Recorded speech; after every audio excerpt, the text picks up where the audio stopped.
Good morning, student. I will teach you mathematics of 11th class.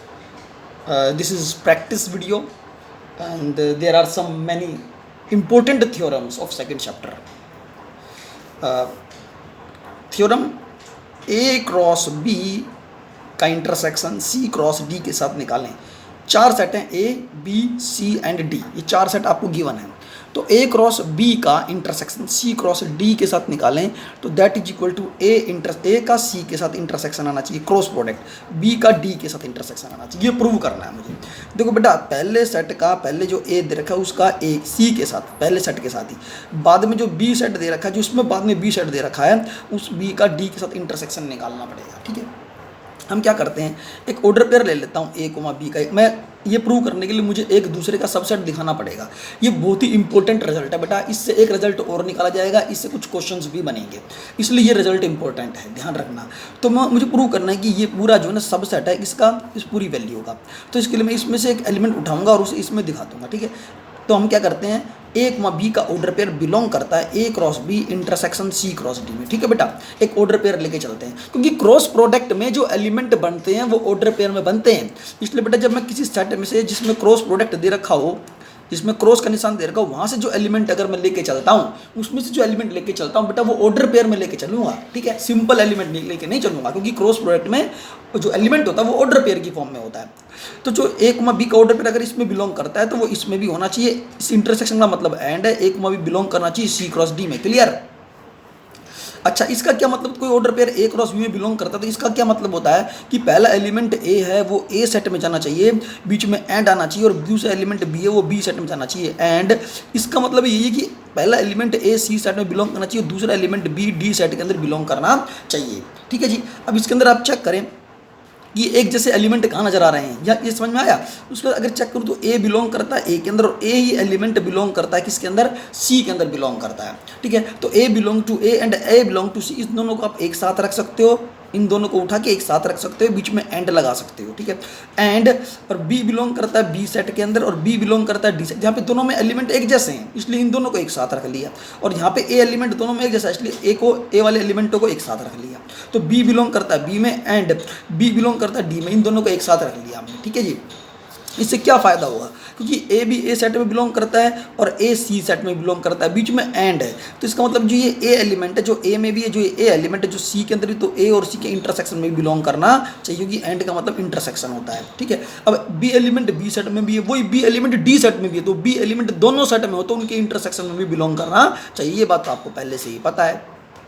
ठीक है जी, अगर ये A एलिमेंट एक सेट के अंदर जा रहा है, कोई एलिमेंट इस सेट में पड़ा हुआ है, एक एलिमेंट B एलिमेंट जो दूसरे सेट के अंदर पड़ा हुआ है, तो इस A और B का जो ऑर्डर पेयर है, क्या वो इन दोनों सेट के क्रॉस प्रोडक्ट में जाना चाहिए, नहीं जाना चाहिए? जैसे कि आप एक बात पहले से ही जानते हो कि अगर A बिलोंग करता है A सेट में एंड B बिलोंग करता है B सेट में, तो A और B का जो ऑर्डर पेयर है वो बिलोंग करना चाहिए किसमें, A क्रॉस B में बिलोंग करना चाहिए। तो उसी बात को ध्यान में रखते हुए कि A बिलोंग करता है A इंटरसेक्शन C में, B बिलोंग करता है B इंटरसेक्शन D में, तो A और B का जो ऑर्डर पेयर है वो इन दोनों सेटों के क्रॉस प्रोडक्ट में बिलोंग करना चाहिए। तो इस तरह से हमने एक एलिमेंट A, B का order pair A cross B intersection C cross D से उठाया था, और उसको लास्ट में किस में दिखा दिया, A intersection C cross B intersection D के अंदर रिप्रेजेंट कर दिया है। तो एक एलिमेंट इधर से उठाया, इसमें दिखा दिया। अब इफ एंड ओनली इफ का सिंबल लगा दो, मैंने कई बार समझाया आपको ये बात, अगर आपको आता हो तो। इफ एंड ओनली इफ का सिंबल ये होता है बेटा कि जब मैंने एक एलिमेंट इसमें से दिखाया, इसमें से उठाया और उसे इसमें दिखा दिया, जैसे कि दिखा रखा है, तो ये इसका सबसेट बन गया। अब इसको भी तो इसका सबसेट दिखाना है, तो इसको जब इसका सबसेट दिखाना तो इसमें से एक एलिमेंट उठाना पड़ेगा, तो इसके अंदर से एक एलिमेंट उठाऊंगा और उसे इसमें दिखा दूंगा। ठीक है, तो अब ऐसा करने के लिए आप उल्टा चल दो, तो A intersection C cross B intersection D से एक एलिमेंट उठाया बेटा, इधर से एक एलिमेंट उठाया, उल्टा चल देते हैं। अगर आप चाहें तो इसको नीचे लिख के भी दिखा सकते हैं, लेकिन अगर आपने इफ एंड ओनली इफ का सिंबल लगा दिया तो इसका मतलब ये होता है कि यहाँ से हम यहाँ चले हैं, एक प्रूफ ये हो गया, और यहाँ से उल्टा चलें तो दूसरा प्रूफ ये हो गया जो यहीं पर रिप्रेजेंट किया गया है, इसके अंदर ही दूसरा प्रूफ है। ठीक है, तो अगर मैं ऑर्डर पेयर इसमें लेके चलता हूँ तो इसका साफ साफ मतलब है कि order pair A intersection B में होगा, क्रॉस का मतलब एंड होता है, मतलब सॉरी, पहला एलिमेंट इस सेट में जाएगा, दूसरा एलिमेंट क्या जाएगा, इस सेट में जाएगा, उल्टा कर रहे हैं। ठीक है बेटा, जैसे कि आप जानते हैं कोई order pair A comma B A cross B में है तो ए सेट में बिलोंग करना चाहिए, बी सेट में बिलोंग करना चाहिए। तो उसी तरह से ये ए एलिमेंट जो है पहले सेट में बिलोंग करना चाहिए और दूसरा एलिमेंट बी इसमें बिलोंग करना चाहिए, क्योंकि क्रॉस प्रोडक्ट है इस वजह से ऐसा है। ठीक है, तो ए इसमें चला गया बी इसमें, इसका मतलब है ए में जाएगा और ए सी में भी, क्योंकि इंटरसेक्शन में है तो ए में भी होना चाहिए और ए सी में भी होना चाहिए। अच्छा, इसी तरह से बी सेट में होना चाहिए और बी डी सेट में भी होना चाहिए, क्योंकि बीच में क्या है, इंटरसेक्शन का मतलब क्या होता है, एंड होता है। ठीक है जी, अब आपने क्या करना है, ए बिलोंग करता है ए सेट के अंदर और बी बिलोंग करता है किसमें, क्योंकि बेटा हम ऐसा क्यों कर रहे हैं, क्योंकि बेटा मुझे ए कोमा बी, हमारे पास एलिमेंट क्या है, एलिमेंट का नाम क्या है, ए कोमा बी का ऑर्डर पेयर। अब ए कोमा बी के ऑर्डर पेयर, अब ए कोमा बी के ऑर्डर पेयर को कोई हमने किसी दूसरे सेट के अंदर बिलोंग करवाना है, ए कोमा बी के ऑर्डर पेयर को हमें दूसरे सेट में बिलोंग कराना है। तो ये जब यहाँ पर मैं यहाँ तक जब मैं पहुँच जाता हूँ तो मुझे ए और बी का ऑर्डर पेयर चाहिए। तो ए और बी का ऑर्डर पेयर बनाने के लिए मुझे ए और बी दोनों को एक साथ चाहिए, दोनों एलिमेंट एक साथ होने चाहिए। इसलिए मैंने क्या करा, ए बिलोंग करता है ए में और बी बिलोंग करता है बी में, इन दोनों को एक साथ लिख लिया। और ऐसे ही A belong to C and B belong to, दोनों को एक साथ लिख लिया। ठीक है, क्योंकि इन दोनों को एक साथ जब मैं लिखता हूँ, लिखने का रीजन यही है कि ताकि मैं ए और बी का ऑर्डर पेयर बना सकूँ और लिख सकूँ कि इन दोनों का order pair A cross B में जाना चाहिए। ऐसे ही ए बी का ऑर्डर पेयर भी सी क्रॉस डी के अंदर जाना चाहिए, क्योंकि इसका मतलब यही होता है, इसका मतलब भी यही होता है। जिस बच्चे ने क्रॉस प्रोडक्ट की डेफिनेशन पढ़ रखी है, ऑर्डर पेयर किसी सेट में बिलोंग करता है तो उसका क्या मीनिंग होता है, जिसने ये पढ़ रखा है उसके लिए दिक्कत नहीं है। तो ए बी का order pair A cross B में जाना चाहिए, ऐसे ही ए बी का ऑर्डर सी क्रॉस डी में जाना चाहिए।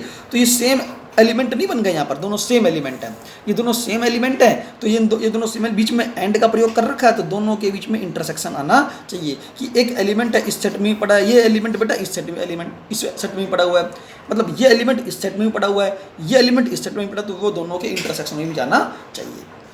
चलो देखते हैं आगे। अगर आपको ये रिजल्ट याद हो गया तो एक छोटा सा काम मैं करने जा रहा हूँ, वो देखना क्या है, चेक करो। आपने ये प्रूव कर दिया A cross B intersection C cross D that is equal to A intersection C cross B intersection D. तो यहाँ से मैं इस रिजल्ट को कैसे लिख सकता हूँ, ए क्रॉस बी, ये यहाँ पे लिखा हुआ है, ये नोट जो लिखा हुआ है बहुत ही इंपॉर्टेंट नोट है बेटा। ए क्रॉस बी आ गया, इंटरसेक्शन आ गया, सी क्रॉस डी की जगह मैंने बी क्रॉस ए लिख दिया, बी क्रॉस ए लिख दिया, मतलब सी के स्थान पर बी लिख दो, डी के स्थान पर ए लिख दो। तो ये रिजल्ट किस बदल जाएगा, that is equal to A intersection C के स्थान पे क्या लिखा है आपने बी, तो सी के स्थान पे बेटा बी आ गया दोनों जगह पर, क्रॉस का प्रोडक्ट आ गया। B intersection D, B intersection D, D के स्थान पे कौन आ गया था, यहाँ पे डी के स्थान पे कौन आया था, इसमें चेक करो, ए इसके स्थान ए आया था, डी के स्थान पे क्या आया था, ए, तो यहाँ पे भी डी के स्थान पर ए आना चाहिए। ठीक है, तो ये पूरा result A cross B intersection B cross A that is equal to A intersection B cross B intersection A के बराबर होना चाहिए। कुछ नहीं किया, इस वाले ऊपर वाले रिजल्ट के अंदर, इस ऊपर वाले रिजल्ट में आपने सी के स्थान पर तो ए पुट कर बी पुट कर देना है, सी के स्थान पर बी पुट कर दो, डी के स्थान पर ए पुट कर दो, तो सी के स्थान पर बी आ जाएगा, डी के स्थान पर ए आ जाएगा। तो ए क्रॉस बी का इंटरसेक्शन बी क्रॉस ए के साथ निकालो तो वो बराबर होता है ए इंटरसेक्शन बी का cross product B intersection A के साथ। ठीक है, अब इससे एक बात और पता चल जाती है कि A cross B intersection B cross A में नंबर ऑफ एलिमेंट्स कैसे निकालें, A cross B intersection B cross A में नंबर ऑफ एलिमेंट्स कैसे निकालें, दैट इज इक्वल टू। तो अगर ये दोनों सेट बराबर हैं बेटा, ये दोनों सेट बराबर हैं, तो दोनों सेट अगर दो सेट इक्वल जब होते हैं, दो सेट अगर इक्वल हैं, इसका इक्वल मतलब सेम टू सेम है, तो दोनों में एलिमेंटों की संख्या जो होगी वो कैसी होनी चाहिए, सेम होनी चाहिए। तो इसके हिसाब से इस पूरे सेट में जो नंबर ऑफ एलिमेंट है, एन मतलब नंबर ऑफ एलिमेंट इस पूरे सेट में वो बराबर होने चाहिए इस पूरे के नंबर ऑफ एलिमेंट के। दोनों में नंबर ऑफ एलिमेंट कैसे बेटा, सेम। ठीक है ना, तो ए इंटरसेक्शन बी का क्रॉस प्रोडक्ट बी इंटरसेक्शन के ए के साथ, दोनों में नंबर ऑफ एलिमेंट सेम। अच्छा, इससे आगे क्या कर रहे हैं बेटा, अब इसको मैं सॉल्व कर रहा हूँ, इसको मैं ऐसे लिख सकता हूँ, ए इंटरसेक्शन बी में number of element, A intersection B में नंबर ऑफ एलिमेंट अलग, इनटू में बी इंटरसेक्शन ए में नंबर ऑफ एलिमेंट अलग। बेटा ये कैसे लिख दिया, आपको याद है, मैं अगर पूछूँ आपसे n of A cross B बराबर होता है एन ऑफ ए इंटू में n of B. A cross B में नंबर ऑफ एलिमेंट होते हैं, ए में नंबर ऑफ एलिमेंट इंटू में बी में नंबर ऑफ एलिमेंट, ऐसे लिखते थे, बीच में क्रॉस हो तो यहाँ पे दो अलग अलग सेट हो। तो इस तरह से ये पूरा ए सेट है और ये पूरा क्या है, बी सेट है, बीच में क्रॉस का निशान है। तो ए के अंदर नंबर ऑफ एलिमेंट इंटू में बी में नंबर ऑफ एलिमेंट, ये फार्मूला हमने अप्लाई कर दिया इसको देख कर। ठीक है जी, तो ए इंटरसेक्शन बी में नंबर ऑफ एलिमेंट इंटू में बी इंटरसेक्शन ए को क्या मैं ए इंटरसेक्शन बी लिख दूँ तो कोई फर्क पड़ेगा? कुछ नहीं पड़ेगा, क्योंकि बेटा ए इंटरसेक्शन बी और बी इंटरसेक्शन ए बेटा एक ही तो आंसर आएगा दोनों का, इसलिए बी इंटरसेक्शन ए को मैंने ए इंटरसेक्शन बी लिख दिया। यहाँ नंबर ऑफ एलिमेंट्स एन का मतलब है number of elements in A intersection B. तो ये दोनों रिजल्ट कैसे बन गए? दोनों सेम बन गए। तो n of A intersection B के ऊपर होल स्क्वायर लगा सकता हूँ, क्योंकि 2 बार है, दोनों का मल्टीप्लिकेशन करूंगा तो इसका मतलब हो जाएगा number of element A intersection B उस पूरे का होल स्क्वायर। तो इससे एक बात पता चलती है बेटा, इससे एक बहुत इंपॉर्टेंट रिजल्ट बन जाता है कि A cross B intersection B cross A में नंबर ऑफ एलिमेंट निकालने का फॉर्मूला क्या है कि ए और बी के अंदर जो कॉमन एलिमेंट है नंबर ऑफ ए और बी के इंटरसेक्शन में जो नंबर ऑफ एलिमेंट है उस पूरे का क्या कर दो? होल स्क्वायर कर दो। तो वो A cross B and B cross A के इंटरसेक्शन में नंबर ऑफ एलिमेंट को ढूंढ देगा। ठीक है जी। अच्छा चलो, अब इसी बेस पर एक क्वेश्चन अगर देखूँ तो ये रिजल्ट याद रखना है कि A cross B intersection B cross A में जो नंबर ऑफ एलिमेंट है वो बराबर है ए इंटरसेक्शन बी में नंबर ऑफ एलिमेंट उस पूरे का होल स्क्वायर।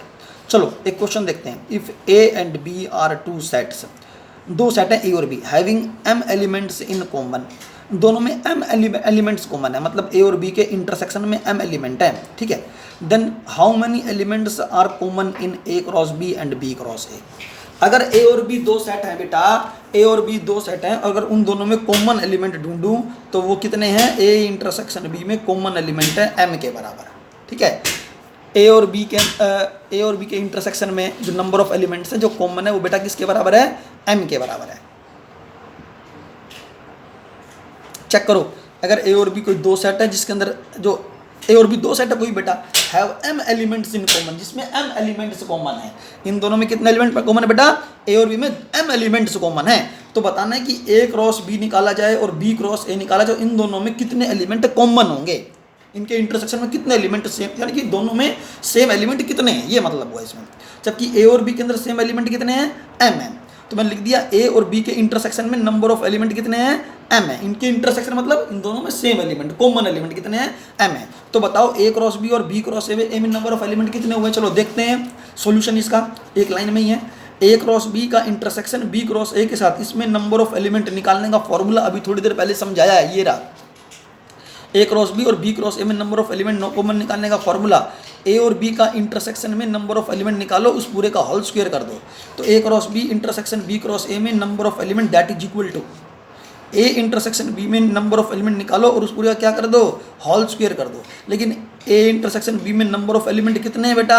एम है, तो इसकी जगह एम लिख सकता हूँ, तो एम का square that is equal to m square. तो ये आंसर एम स्क्वायर आ गया। बस मेन बात है ये फार्मूला याद होना चाहिए। ऐसे ही अगला क्वेश्चन चेक करते हैं। कहता है अगर ए और बी के अंदर कॉमन एलिमेंट अगर 5 हो, कितने एलिमेंट बेटा? 5 एलिमेंट हो, then A cross B intersection B cross A में नंबर ऑफ एलिमेंट कितने होने चाहिए, ये क्वेश्चन है।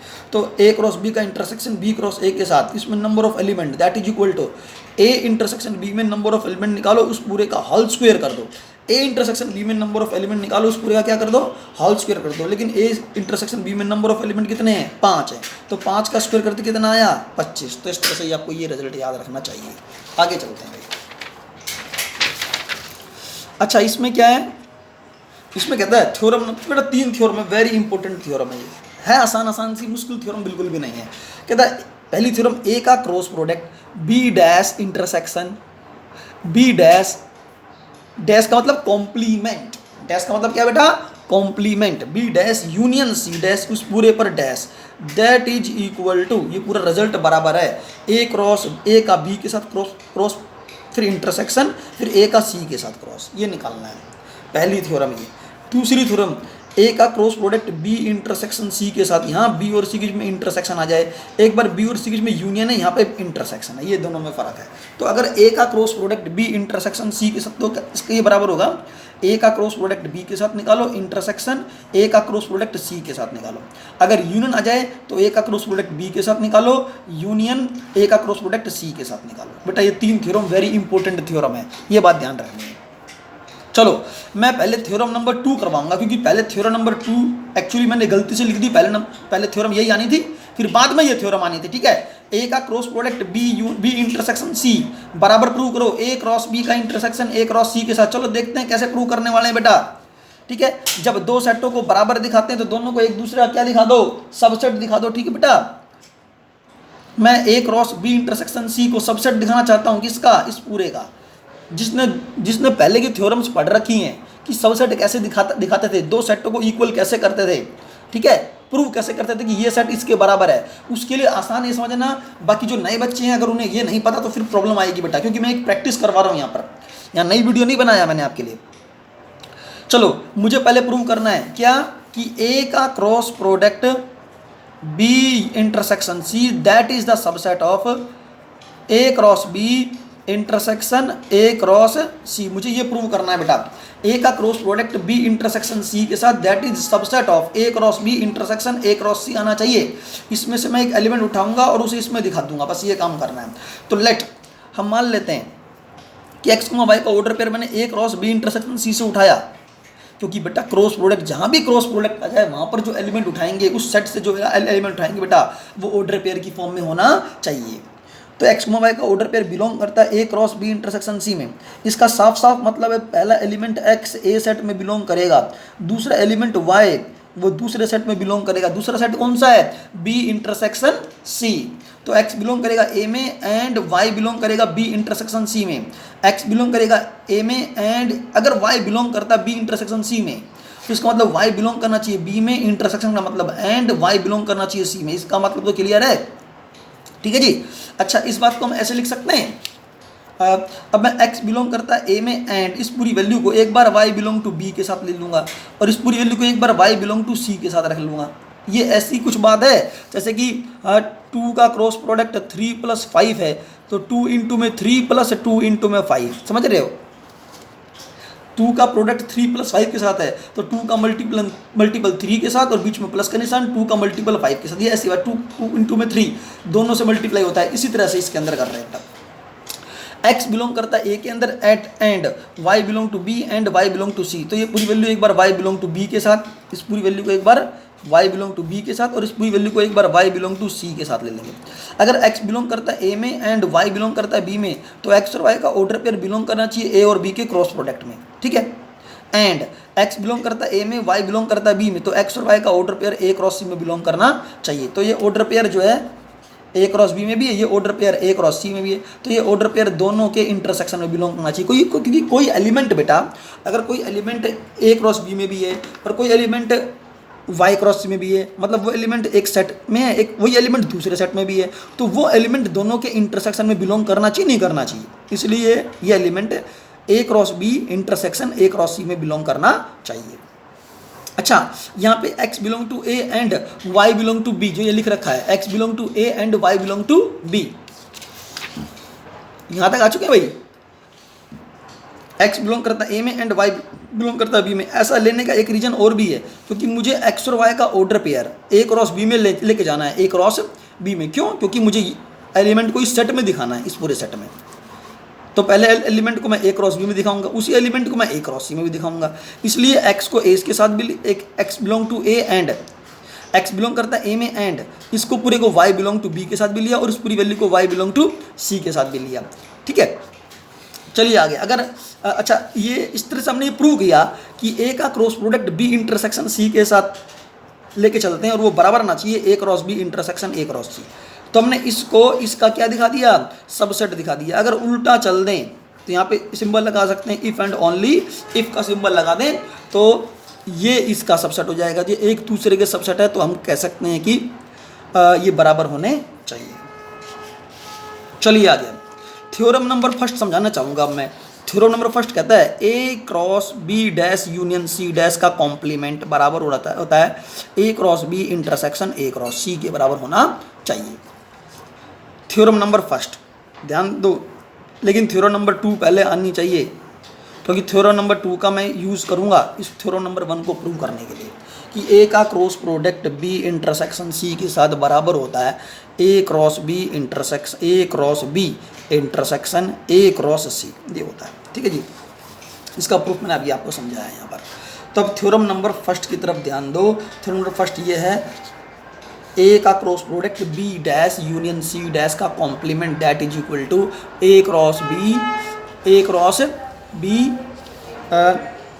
A cross B intersection A cross C होना चाहिए। मैं ये राइट हैंड साइड इसका लेफ्ट हैंड साइड लेके चल रहा हूँ। ए क्रॉस, देखो लेफ्ट हैंड साइड क्या है, अगर चेक करें तो चेक कर लो लेफ्ट हैंड साइड,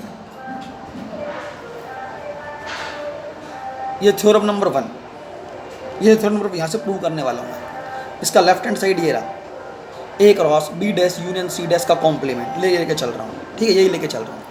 चलो देखते हैं अब ये रिजल्ट लेकर आएंगे। आसान है बहुत, सिर्फ 4 लाइनों में खत्म हो जाएगा।